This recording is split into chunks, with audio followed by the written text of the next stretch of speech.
El artista autodidacta Federico Silva nació en 1923, un 16 de septiembre en México, Distrito Federal. Aunque realizó estudios en medicina, veterinaria, antropología y derecho, es el arte a lo que ha dedicado su vida. Ha sido un guerrero incansable de las artes y la política, renovador de lenguajes y estructuras, explorador de tecnologías y movimientos estéticos, actor determinante del arte mexicano en la segunda mitad del siglo XX. Es un artista autodidacta. Las técnicas que aprendió por su propio esfuerzo y manejó a la perfección fueron la encáustica, el fresco y el temple. Su empeño y buen manejo de la técnica lo llevaron a ser discípulo de Siqueiros en los murales que creó en el Palacio de Bellas Artes, siendo a los 28 años que se decide a pintar su propio mural. Después de haber colgado una exposición de su obra pictórica hace varias décadas, Federico Silva decidió descolgarla y ante el público, flecharla y destrozarla, anunciando de esta manera su renuncia a la práctica de la pintura tradicional. Este hecho significativo ayuda a ubicar el temperamento y la posición estética del artista. Sus inquietudes lo llevaron a experimentar con la escultura en los años 60, y el resultado de estos primeros trabajos es ahora conocido como objetos precursores del arte cinético en México. El maestro Silva innovó en los inicios de la década de los 70 del siglo pasado al construir artefactos escultóricos cinéticos, luminosos y sonoros. Transitó por la creación de una estética que buscaba el respaldo de las nuevas tecnologías de esta época para reafirmar un sentido de lo contemporáneo. Federico Silva, después de su incursión en el cinetismo, participó en 1977 en la creación del espacio escultórico de la Ciudad Universitaria, una de las obras más representativas del arte contemporáneo de Iberoamérica, que renovó los principios del arte colectivo. En este proyecto participaron, entre otros, Matías Gertis, Helen Escobedo, Sebastián y Manuel Felgueres. Desde el inicio de la década de los 80, practica la escultura pública en diversas plazas y desarrolla un lenguaje plástico que mucho le debe a las raíces prehispánicas de México. Ingresó en la Academia de Artes en la sección de escultura en 1991. Fue nombrado creador emérito del Consejo Nacional para la Cultura y las Artes en 1993. Recibe el Premio Nacional de Ciencias y Artes en 2002. A sus 80 años inauguró su primera exposición de gráfica digital en el Centro Nacional de las Artes.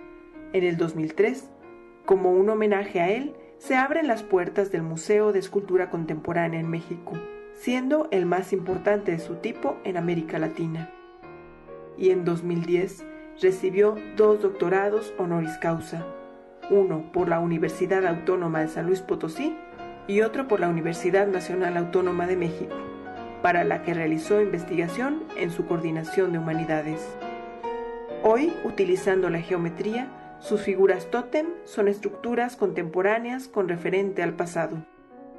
Silva crea monolitos, figuras y serpientes pétreas que están integradas a edificios, jardines y espacios públicos, y que han pasado a ser parte intrínseca del paisaje urbano. En este artista existe una posición claramente definida, en sus propias palabras. El gran arte solo se da frente a la revolución, en momentos de represión. El arte no es sino una gran pasión inspirada por el amor, la muerte, el erotismo, la búsqueda de Dios o el diablo. Un artista no puede hacer de su obra una reproducción de productos mercantiles. El creador es ante todo un creyente.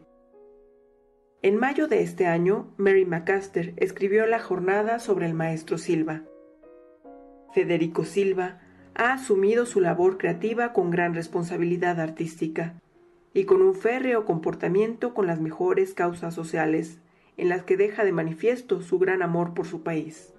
Siempre ha tenido una propuesta clara y definida en lo político y en lo social. Ha recorrido el largo camino a su incansable búsqueda de nuevas posibilidades estéticas, sustentadas en la tradición, contemporaneidad y vanguardia. Un eje de su labor expresiva como creador de formas, volúmenes y color ha sido, sin lugar a duda, su sentido social del arte y la función que ésta debe desempeñar.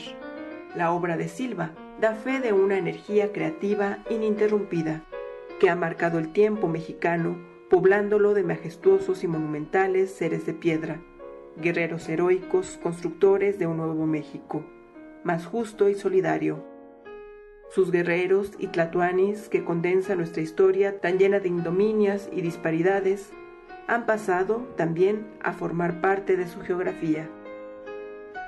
Del escultor y pintor, el recién fallecido poeta Rubén Bonifaz Nuño alguna vez escribió: no sabe Federico Silva contenerse en una fórmula única, enriquecido de fuerza y de sabiduría por su conocimiento de artista y su experiencia de combatiente. Explora, aprende de continuo, conoce y vence empleando multiplicidad de visiones y procedimientos. En el patio de las esculturas del Museo Iconográfico del Quijote, una escultura de gran formato de su autoría recibe al visitante de manera impactante. Es un gigante, un guerrero, un Quijote azteca. La obra, realizada en concreto armado con acabado martelineado, fue titulada por su creador como Quijote II. Esto en alusión a la primera que creara pocos meses antes para la ciudad real España, la cual mide cerca de 10 metros de altura y fue titulada Quijote azteca. Es una pieza escultórica que define claramente el espíritu motor de la obra artística de su autor. Bien dice Milena Koprivitsa, mediante una rotunda síntesis en el destello pétreo que impone la partícula lógica de la forma de Silva, Don Quijote se muestra como una majestuosa integración de lo literal y lo simbólico, lo material y lo ideológico, lo sensible, lo natural y lo imaginario. Su escultura del Quijote se menciona que es una metáfora en piedra con lo que opone frugalidad del ser, vertido como un hombre rupestre, continúa Koprivitsa, sacado de los libros de caballería. Este Quijote muestra el peto de su armadura de acero, que luce prolijamente bruñida como resultado del tiempo libre que antecede a la batalla y que prohíbe el ocio y favorece la concentración de la lucha, la sobrevivencia y la victoria. Es también, como dice Carlos Montemayor, una escultura donde concurren varios elementos figurativos, geométricos y simbólicos, de una profunda tradición prehispánica y la transfiguración de algunos símbolos no mexicanos. Se aprecia también, en esta monumental obra, y no por sus dimensiones, sino por lo que representa, que no hay tristeza ni locura. Hay una actitud retadora, una osadía orgullosa, un aliento triunfante.